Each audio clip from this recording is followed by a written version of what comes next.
মধ্যপ্রাচ্যে যখন যুদ্ধ থামানোর আলোচনা চলছে ঠিক তখনই নতুন করে উত্তেজনা ছড়ালো ইরানের একটি কঠোর হুঁশিয়ারি। এবারে ইরান যুক্তরাষ্ট্রকে যে হুমকি দিল তাতে পুরো বিশ্ব অবাক হয়ে গেছে। যুক্তরাষ্ট্রের সঙ্গে চলমান শান্তি আলোচনাই বন্ধ করে দেওয়ার হুমকি দিয়েছে তেহরান। শুধু তাই নয়, পরিস্থিতি অপরিবর্তিত থাকলে সরাসরি ইসরায়েলের বিরুদ্ধে আরও কঠোর অবস্থান নেওয়ার কথাও জানিয়েছে দেশটি।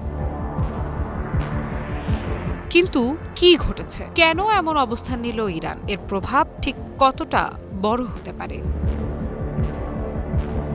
ইরানের পার্লামেন্ট স্পিকার মোহাম্মদ বাঘের গালিবাফ জানিয়েছেন, লেবাননে ইসরায়েলের চলমান হামলা বন্ধ না হলে যুক্তরাষ্ট্রের সঙ্গে চলমান আলোচনা আর এগিয়ে নেওয়া সম্ভব হবে না। সম্প্রতি লেবাননের পার্লামেন্ট স্পিকার নাবিহ বেরির সঙ্গে এক গুরুত্বপূর্ণ ফোন আলাপে তিনি এই সতর্কবার্তা দেন। বর্তমানে পাকিস্তানের মধ্যস্থতায় যুক্তরাষ্ট্র ও ইরানের মধ্যে যে সংলাপ চলছে সেখানে ইরানি আলোচক দলের নেতৃত্ব দিচ্ছেন গালিবাফ।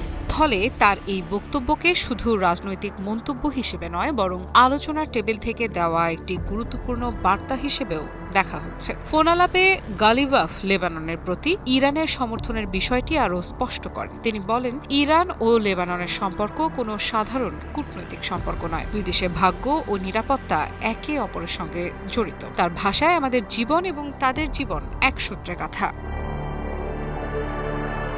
এরপরই আসে গুরুত্বপূর্ণ বার্তা। গালিবাফ বলেন, যদি যুদ্ধ বন্ধের কোনো চুক্তি হয় তাহলে সেটি শুধু একটি নির্দিষ্ট যুদ্ধক্ষেত্রে সীমাবদ্ধ থাকলে চলবে না, বরং সব ফ্রন্টে হামলা বন্ধ করতে হবে। বিশেষ করে লেবাননে চলমান ইসরায়েলি সামরিক অভিযান বন্ধ হওয়া বাধ্যতামূলক।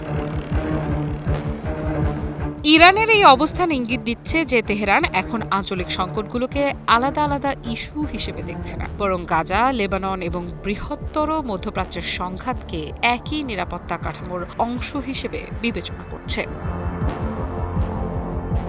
গালিবাফ আরও দাবি করেন, গত 2 দিন ধরে ইরান কূটনৈতিকভাবে সক্রিয় রয়েছে এবং লেবাননের ওপর ইসরায়েলি হামলা বন্ধের জন্য গুরুত্ব সহকারে কাজ করছে। কিন্তু যদি এসব হামলা অব্যাহত থাকে তাহলে পরিস্থিতি অন্যদিকে মোড় নিতে পারে। এরপর তিনি যে বক্তব্য দেন সেটি সবচেয়ে বেশি আলোচনার জন্ম দিয়েছে।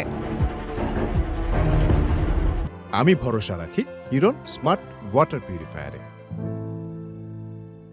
গালিবাফ বলেন, যদি এসব অপরাধমূলক হামলা বন্ধ না হয় তাহলে ইরান শুধু আলোচনা প্রক্রিয়া বন্ধ করবে না, বরং সরাসরি ইসরায়েলের বিরুদ্ধে অবস্থান নেবে। এই বক্তব্যের অর্থ কি সেটি স্পষ্ট না করলেও অনেক বিশ্লেষক মনে করছেন এটি মূলত ওয়াশিংটন এবং তেল আবিব উভয়ের প্রতি একটি চাপ সৃষ্টির কৌশল। অর্থাৎ লেবাননের পরিস্থিতি অবনতির দিকে গেলে ইরান আলোচনার টেবিল ছেড়ে আরও কঠোর পথে হাঁটতে পারে।